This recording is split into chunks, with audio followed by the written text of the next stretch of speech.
Donc il va falloir être assez révolutionnaire dans les propositions que l'on va faire. J'ai fait une proposition, par exemple, je ne vais pas encore la crier sur les toits parce que je ne veux pas me vendre de fou les organisations syndicales enseignantes. Puis je pense qu'il faut un pacte pendant la préparation du programme d'IPS avec les organisations syndicales. Il faut un pacte avec elles pour que si on arrive aux responsabilités, on soit immédiatement opérationnel. Et je pense qu'un des nœuds de l'échec scolaire se joue au collège.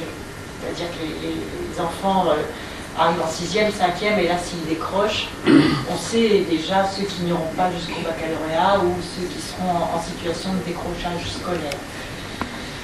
Moi, je pense qu'une des révolutions, c'est de faire les 35 heures au collège. C'est-à-dire que les enseignants restent 35 heures dans le collège.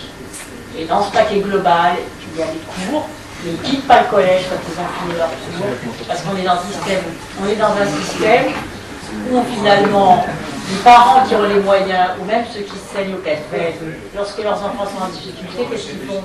Ils donnent des cours de soutien scolaire individualisés.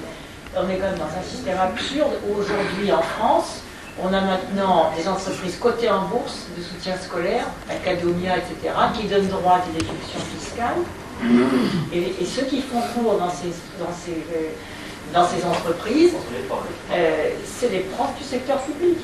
Donc comment se fait-il que des enseignants du secteur public aient le temps d'aller faire du soutien individualisé payant et ils n'ont pas le temps de faire du soutien individualisé gratuit dans les établissements scolaires?